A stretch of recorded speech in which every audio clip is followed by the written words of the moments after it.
Hi there, wonderful people. It's Aura Pampa here, and my gosh, I am so happy right now, like excited. And it's the tiny little things in life that get me excited. The last time I had a video when I started like this, guess why I was this happy? You probably guessed it. It's sunny, and I love it when it's sunny. It just lifts the mood. It makes you happier. It makes you more jovial. It makes you more hopeful. The future is bright. Yes, indeed. Anyway, that's not the subject of this video. It's a nice warm day in the UK, and yeah, I'm really excited to just be in warm weather. But beyond my excitement at the warm weather, there's something else I wanted to share with you, and that was being able to manage being skilled in multiple things, as well as being able to manage your time effectively by, in effect, outsourcing some things. So the issue I faced, right, is the fact that I've built a lot of skills in different areas and different things over the course of a few years, and the temptation is for me to want to do everything in a project. So usually a project that I'm working on on my own. And the tendency is to want to do everything myself. So let me give an example. I often talk about my voiceover business. I get clients send me a message saying, "Oh, all right, we'd like your voice to be the voice of our promo, or the voice of our radio advert, or the voice of our audiobook." And I'm like, great, that's great. They send me a script. I record the script. I do all the editing, and I do my own proofreading, and then I send it off. Now, that's not bad in itself. That's great. Clients are usually happy with what I do. But the problem comes when I have multiple clients who have contacted me about the same time, all with looming deadlines or really close deadlines. And there's a lot to do and not enough time. Bearing in mind, I still do this voiceover business part-time. So I have another job where I do spend another full-time job actually, where I do spend a lot of my time being a full-time job. So it's not always easy to have enough time. The best way around this is to figure out what in this process can I outsource, and then outsource those. I mean, initially the tendency might be to think, oh, maybe, I'd be saving a lot more money and being able to keep more of the income by doing all the work myself, given that I do know how to do it myself. However, editing in the audio process, the voiceover production process takes some time, right? And it's probably my least favorite part of the process. I like the recording. I like using my voice to, sell a story, tell a story. But the editing isn't that much fun for me. It just isn't, and it's one of those things where I came to realize, okay, there's some things that maybe, yes, you might take a cut in terms of how much pay you get to keep, but it does free up more of your time. And you have to ask yourself, how much is your time worth?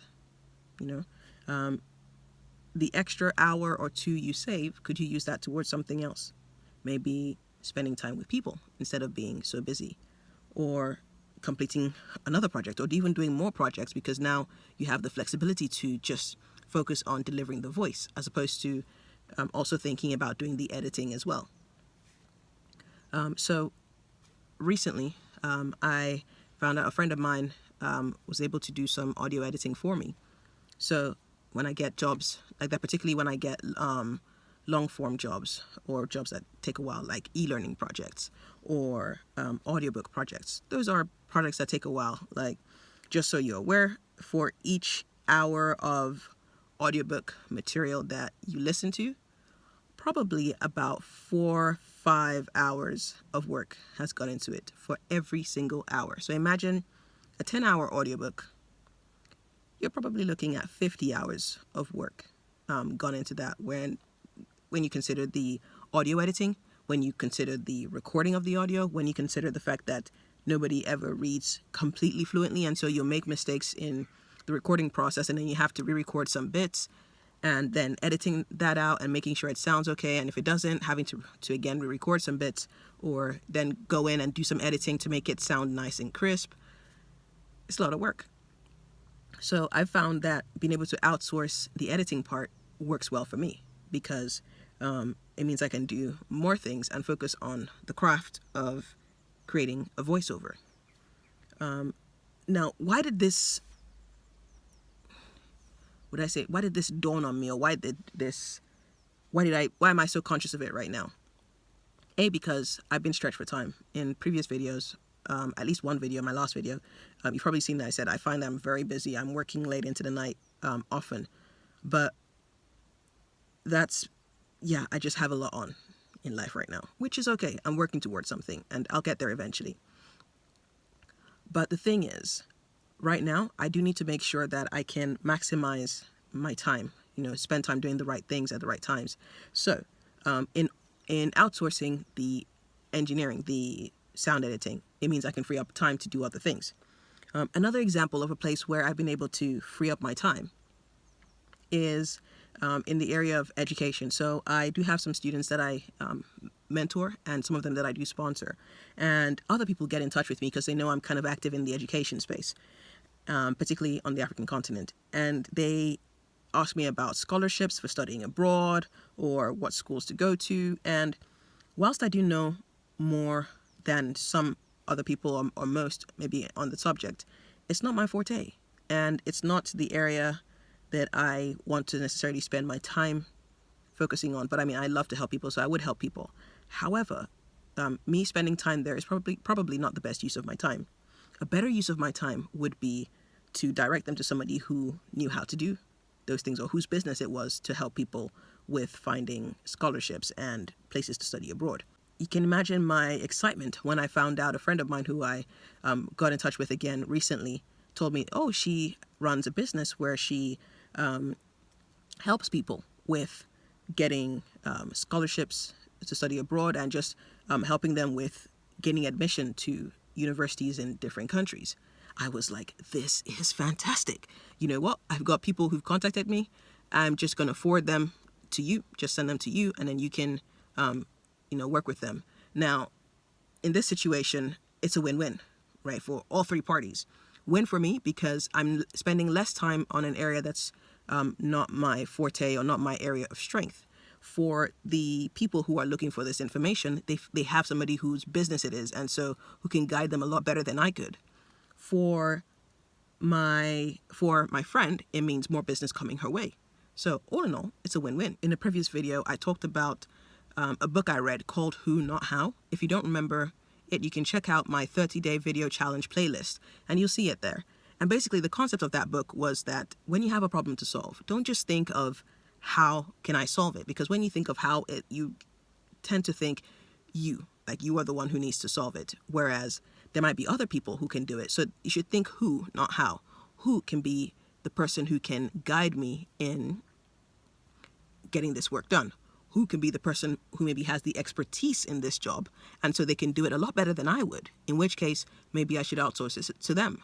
And then when you get other people on board, the scope of the vision of the thing you want to achieve can actually expand, because now you get people who are working from their area of strength, as opposed to just striving, to just try and make things work. You can actually get things done better, and for the other person who you outsource to, you become a who for them, because then you become, for example, it could be a paying customer, or somebody who gives them the opportunity to use their skills for something greater, or something beyond what they had initially imagined were the limits of their abilities.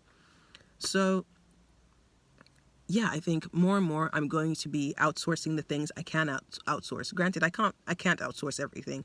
If you're doing a PhD, the point of doing the PhD is to show that you can do the work.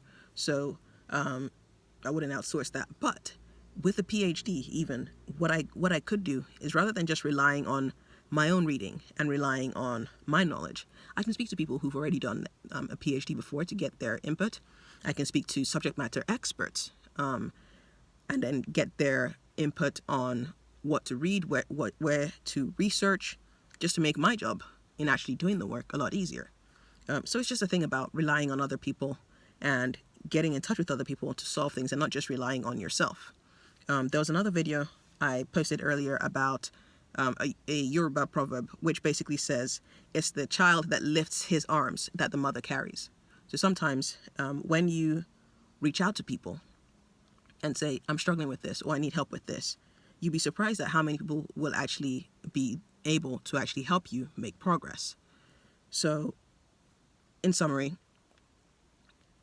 the fact that you have a lot of skills does not mean that you should do everything. Because here's the thing, even if you have a lot of skills in everything, you're probably not the best at everything, right? You need other people to help you get things to the next level. And that's a great thing. Oh, actually, another trigger that made me think about this before I go on this video is I was working with some friends and they were planning a 10-year wedding anniversary celebration on Zoom. And they had a grand picture of what they wanted it to look like, but they felt they didn't know how to actually turn it into a reality. And so they reached out to me, they reached out to another friend of mine as well. I mean, we're all friends, and they said, okay, can you guys help? And immediately we kind of went to our areas of strength. So things to do with tech, things to do with the audiovisual, that came to me. Things to do with planning the event, emceeing, just making sure everything runs smoothly, that went to my friend because she knew how to do that. And in that way, we were able to help them with this project and make it fantastic. But if they had decided they were just going to figure it out themselves, it might have been a lot more stressful. It might have been a lot less pleasant of a journey in planning this whole thing. But because they're able to outsource different things, they can relax a bit and actually enjoy the event, rather than running helter-skelter trying to make sure everything works well.